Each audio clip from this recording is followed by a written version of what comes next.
너희가 이같이 될지라도 내게 청종하지 아니하고 내게 대항할진대 내가 진노로 너희에게 대항하되 너희의 죄로 말미암아 7배나 더 징벌하리니 너희가 아들의 살을 먹을 것이요 딸의 살을 먹을 것이며 내가 너희의 산당들을 헐며 너희의 분향단들을 부수고 너희의 시체들을 부서진 우상들 위에 던지고 내 마음이 너희를 싫어할 것이며 내가 너희의 성읍을 황폐하게 하고 너희의 성소들을 황량하게 할 것이요 너희의 향기로운 냄새를 내가 흠향하지 아니하고 그 땅을 황무하게 하리니 거기 거주하는 너희의 원수들이 그것으로 말미암아 놀랄 것이며 내가 너희를 여러 민족 중에 흩을 것이요 내가 칼을 떼어 너희를 따르게 하리니 너희의 땅이 황무하며 너희의 성읍이 황폐하리라.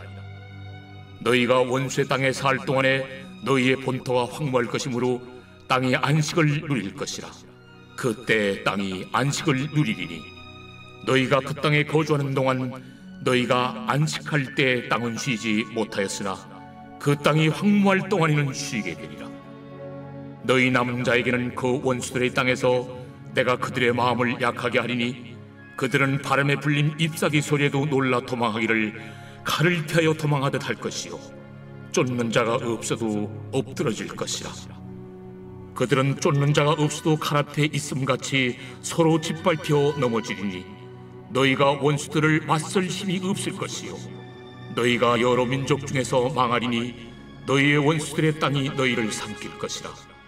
너희 남은 자가 너희의 원수들의 땅에서 자기의 죄로 말미암아 쇠잔하며 그 조상의 죄로 말미암아 그 조상같이 쇠잔하리라. 사랑하는 큰스가족 여러분, 평안하시죠?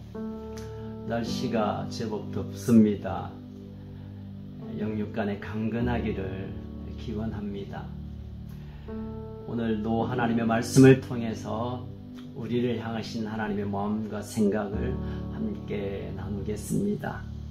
오늘 나눌 말씀은 레위기 26장 27절에서 39절의 말씀입니다. 26장이 시작되면서 하나님께서는 하나님의 백성들을 향한 풍성한 복의 약속을 하십니다. 1절부터 13절까지 보면 부요와 안전과 하나님이 친히 그들과 함께 거하는 완벽한 축복을 약속합니다.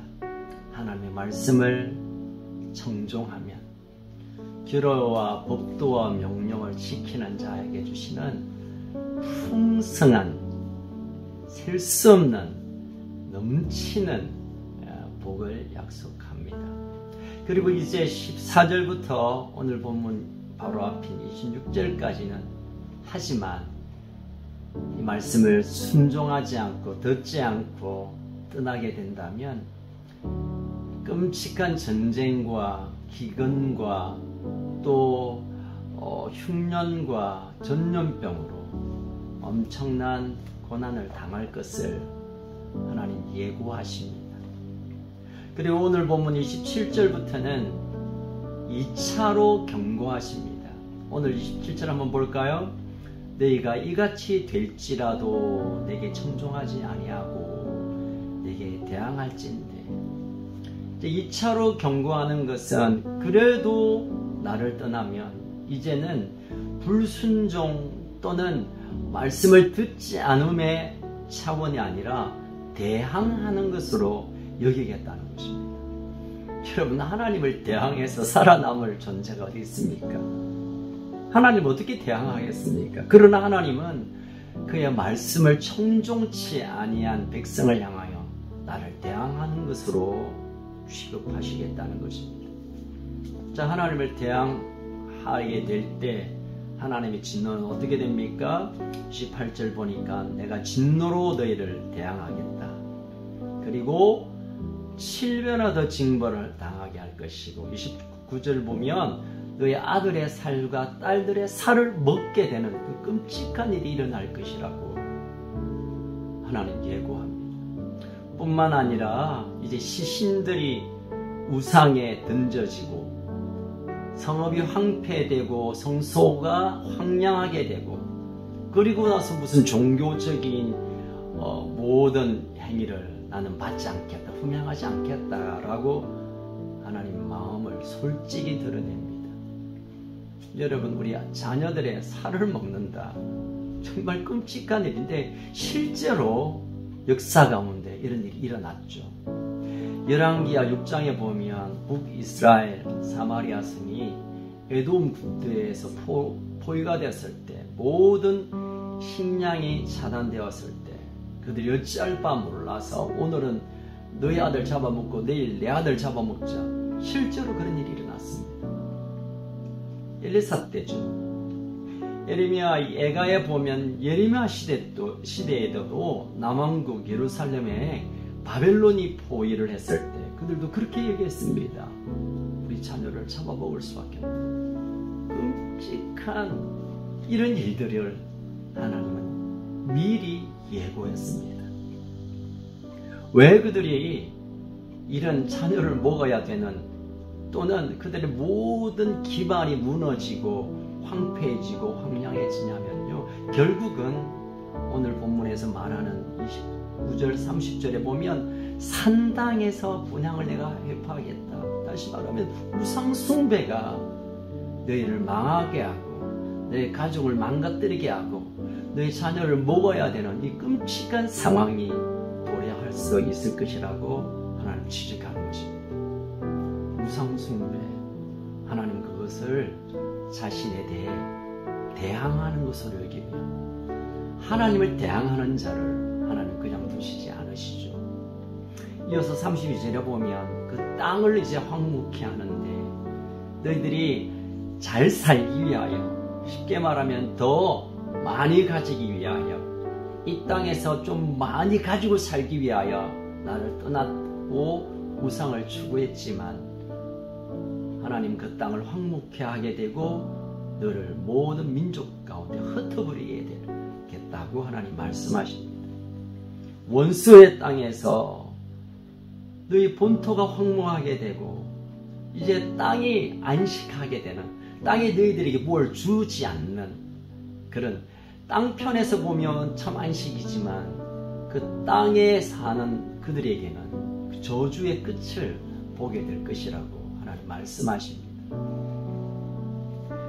그리고 36절 이후에 보면 이제 겨우 전쟁 때문에 전쟁 상황 속에서도 살아난 사람들, 그런 질병과 그런 환난 가운데 겨우 목숨을 구한 자들, 그들에게도 36절에 보니까 그들의 마음을 약하게 할 것이고 끝없이 도망자의 인생을 살게 할 것이다. 다시 말하면 전쟁의 공포에 시달리게 되고 그 트라우마 때문에, 그 불안 두려움 때문에 도망치다가 결국은 35절에 6절에 보니까 엎드러질 것이다. 엎드러진다는 것은 거기서 그의 생명이 끝났다는 것입니다. 뿐만 아니라 이제 더 이상 그 어떤 민족에게는 맞설 힘도 없고 민족 중에서 망하게 되는 하나님의 마지막 경고는 망함입니다. 망함. 그 망함의 이유가 뭐라고요? 우상숭배.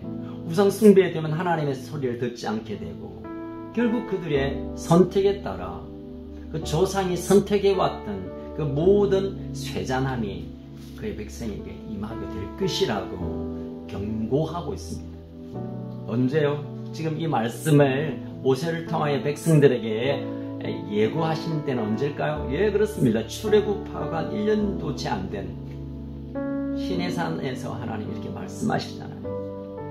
나를 떠나면, 청종하지 않으면, 명령과 법도와 규례를 지키지 않으면, 우상숭배를 하게 되면, 세상의 재미와 세상 화려함을 쫓게 되면 이런 일을 만나게 될 것이라고 예고했는데요. 이 이후로 역사가, 이스라엘 역사가 어떻게 진행되었습니까? 자, 이 말씀 위에 40년 광야, 그리고 거의 한 400년 가까이의 사사시대, 또 400년 정도의 왕정시대, 그리고 바벨론 포로 70년, 이 세월을 묶으면 약 한 900년 후에 이스라엘 백성이 오늘 예고한 이 진노와 멸망의 예고를 그대로 이루어져 버렸다는 것입니다. 하나님 그렇게 말씀하셨는데도 그리고 수많은 하나님의 사람을 보내어서 너 이러면 이런 일이 일어날 거다. 우리가 망하게 될 것이다. 아이들을 잡아먹는 일이 일어날 것이다. 땅이 황폐할 것이다. 우리가 다 사라지게 될 것이다. 쓰레기로 남을 것이다. 완전히 진멸을 당할 것이다. 쇠잔당할 것이다. 하나님의 종들을 계속 보내어서 하나님의 약속을 기억시켰습니다. 그렇지만 그때마다 이스라엘 백성은 듣는 척하다가 그의 마음 또 우상을 향하고 회개하는 척하다가 다시 옛날로 돌아가고 결국은 하나님께서 오늘 이 시내산 앞에서 말씀하신 것이 900년 후에 약 900년 후에 그대로 이루어져 버렸습니다. 여러분, 이 이야기는 이스라엘 백성에게만 해당된 얘기가 아니라 지금도 하나님 우리에게 말씀하십니다. 나에게로 돌아오지 않으면, 내 말씀을 청종하지 않으면, 하나님 앞으로 나오지 않으면 이스라엘 백성이 그러한 것처럼 너희들도 그러한 일을 당하게 될 거야. 여러분이 무시무시한 경고를 우리를 겁주려고, 우리를 그냥 혼내려고 하는 말이 아니라 제발 돌아오라고. 이런 일을 너희들이 겪지 않았으면 좋겠다. 제발 좀 돌아오라고. 하나님의 우리를 향한 사랑의 마음이 탄식으로 우리에게 들려져야 될 것입니다. 사랑하는 큰숙가족 여러분, 지금 혹시 어려움에 있다면 하나님께서 여러분을 불러내십니다. 그 사랑 안으로, 그 말씀 안으로, 하나님의 친밀한 인격적인 교제 안으로 우리를 부르십니다. 여러분, 살기가 괜찮습니까? 살만합니까? 그럼에도 불구하고 하나님 말씀을 여러분 놓치지 마시길 바랍니다.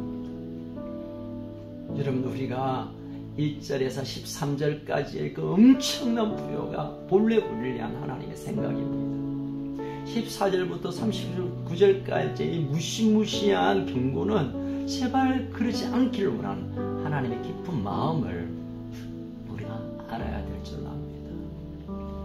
이제 오늘 주말 우리의 삶을 좀 돌아보면서 내가 하나님의 말씀을 청종하며 그 말씀을 듣고 순종하며 그분 앞으로 가고 있는 걸음을 걷고 있는지, 아니면 하나님은 하나님이고 말씀은 말씀이고 그러나 나는 내 방식대로 세상이 원하는 대로 세상의 화려함을 쫓고 있는 우리의 삶인지, 지금은 별 차이 없어 보여도 점점 이 약속의 말씀은 그대로 이루어질 것입니다.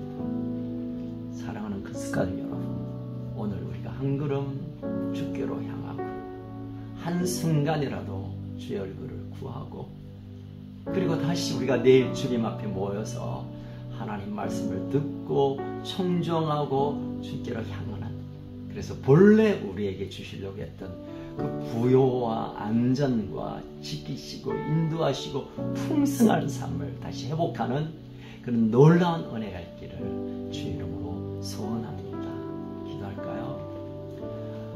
우리를 사랑하시고 또 사랑하시고 사랑하시는 하나님, 우리를 포기할 수 없어서 이렇게 해서라도 우리를 돌이키게 하기 위하여 우리를 경고를 보여주시고 또 실제로 약간 경험하게 하시면서 결국은 하나님의 그 축복 안으로, 하나님의 영광 안으로 우리를 초대하고 계심을 우리가 믿습니다. 지금 우리의 삶이 힘들고 지친다면 이제 하나님께로 돌아가야 할 시간이구나 깨달아지게 하여 주시고, 잘 되고 있다면 더 하나님께로 달려나가는 그런 힘을 얻게 하는 역사가 있게 하여 주시옵소서. 이 더위를 하나님 은혜로 우리를 보호하시고 내일 복된 주일 주님 앞에 나아갈 때 하나님의 말씀을 듣고 하나님께서 약속하심을 우리가 다시 붙들고 셈을 얻는 복된 주일을 준비하는 오늘이 되게 하여 주옵소서. 우리 큰숙가족들 어디에 있든지 어떤 상황에 있든지 하나님 음성을 듣고 주께로 얼굴을 향하는 복된 한날 되게 하여 주시옵소서. 우리를 사랑하셔서 우리의 모든 것을 내어주신 주 예수 그리스도의 이름으로 간절히 기도합니다. 아멘. 오늘도 승리하는 복된 하루가 되시기를 축복합니다.